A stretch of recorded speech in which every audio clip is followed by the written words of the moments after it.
تو سرکار تو عالم صلی اللہ علیہ وسلم فرمایا کہ سب سے افضل ترین کلام وہ ہے جو اللہ نے اپنے ملائکہ کے لیے متعین کیا ہے، کہ جو ملائکہ اللہ کے لیے کہتے ہیں، اور وہ ہے سبحان اللہ و بحمدہ۔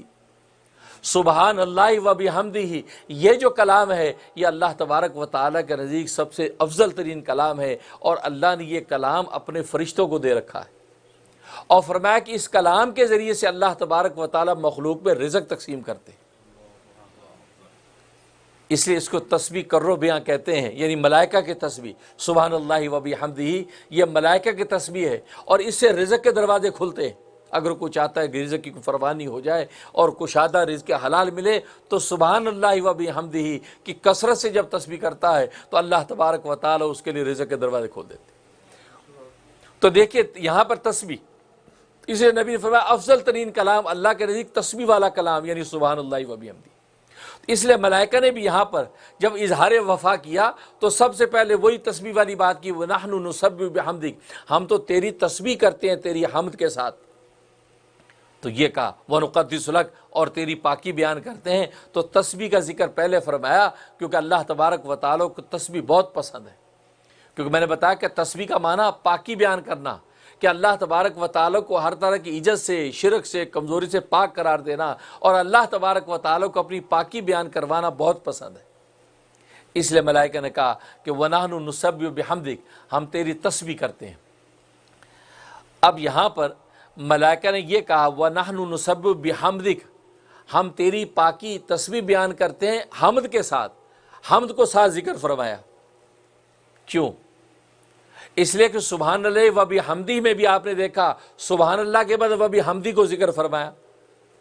تو حمدی کا تو معنی ہوتا ہے کہ صفات ثبوتیہ، یعنی تیرے اندر سارے صفات حمیدہ موجود ہیں، و بحمدہ کا مطلب ساری صفات حمیدہ آپ کی ذات میں موجود، اور سبحان کا مطلب تو ہر طرح کے نقص سے پاک ہے، کسی قسم کی کمزوری تیرے اندر موجود نہیں ہے۔ اب ان دونوں کو ساتھ ملا کر کیوں کہا؟ اس میں بڑی نکتے کی بات ہے۔ دیکھو آج محاورے میں اگر کوئی کسی شخص کے بارے میں آپ سے پوچھے کہ یار وہ آدمی کیسا ہے، ذرا اس کے ساتھ کوئی کاروباری لین دین کر رہا ہوں، آپ بتائیے کیسا آدمی ہے، تو اگر آپ یہ کہیں برا آدمی نہیں ہے، ناٹ بیڈ، برا آدمی نہیں ہے، تو یہ بہت زیادہ تعریف نہیں ہے۔ تو آدمی کہتا ہے یار اس کا مطلب ہے بس ٹھیک ہی ہے۔ ایک ہے کہ آپ یہ کہتے ہیں اوہ اچھا، اوہ بہت اچھا آدمی، ایکسیلنٹ، بڑا اچھا آدمی یار، بہت ایماندار، بڑا شریف آدمی ہے، تو آپ کہتے ہیں ہاں یہ ایکسٹرا تعریف ہوئی ہے۔ لیکن آپ یہ نہیں کہتے، آپ کہتے ہیں برا آدمی نہیں ہے۔ تو برا آدمی نہیں ہے یعنی اس میں برائی نہیں ہے، تو یہ تعریف نہیں ہے، بس ایک طرح کا اظہار ہے کہ ٹھیک ہے۔ تو اگر یہاں تسبیح پر رک جاتے کہ اللہ تبارک و تعالیٰ میں نقص نہیں ہے، اللہ میں ضعف نہیں ہے، اللہ میں جو کسی قسم کی کمزوری نہیں ہے، یہ کہہ کے چپ ہو جاتے تو یہ اللہ کی حقیقت میں تعریف نہ ہوتی کہ جی اللہ کیا ہے، کہ جی اللہ میں کوئی کمزوری نہیں ہے، بس اب چپ۔ یہ تو کوئی تعریف نہ ہوئی کہ جیسے آپ کہتے ہیں کہ یہ برا آدمی نہیں ہے، یعنی اس پہ کوئی برائی نہیں ہے، تو اس پہ آپ خوش نہیں ہوتے، آپ کہتے ہیں ہاں بھائی کوئی زیادہ تعریف نہیں ہے، ہاں وہ کہتا نہیں وہ بہت اچھا آدمی ہے۔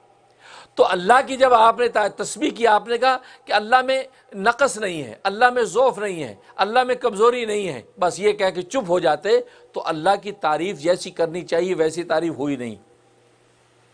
اس لیے ساتھ حمدی کو ذکر فرمایا کہ نحن نسبح بحمدک، کہ اے اللہ ہم آپ کی تسبیح کرتے ہیں، آپ کو ہر طرح کی ضعف اور کمزوری سے پاک قرار دینے کے ساتھ ساتھ ہم تیری صفات حمیدہ کی بھی تعریف کرتے ہیں اور اقرار کرتے ہیں۔ تو ساتھ ہی اللہ کی صفات حمیدہ کو بھی ذکر کیا کہ اللہ تیرے اندر کسی قسم کا کوئی کمزوری نقص نہیں ہے، اور ساتھ ہی ہم یہ بھی کہتے ہیں کہ تیرے اندر سارے کمالات موجود ہیں۔ اب ہوئی تعریف، اب تعریف مکمل ہوئی۔ اگر صرف اتنا کہتے کہ تیرے اندر کوئی کمزوری نہیں ہے تو یہ تعریف کا حق ادا نہیں ہوا۔ اس لیے کہا وَنَحْنُ نُسَبِّحُ بِحَمْدِكَ، اے اللہ ہم تیری پاکی بیان کرتے ہیں کہ تیرے اندر کسی قسم کا کوئی نقص اور کمزوری نہیں ہے، بحمدی، لیکن اس چیز کے ساتھ ساتھ کہ تیرے اندر سارے کمالات موجود ہیں۔ اس لیے سبحان اللہ و بحمدہ میں بھی وہاں و بحمدہ ساتھ ہے کہ سبحان اللہ و بحمدہ، کہ ہم اللہ کی پاکی بیان کرتے ہیں اس حال میں کہ اللہ تبارک و تعالیٰ کی ذات ساری صفات حمیدہ کے ساتھ متصف ہے۔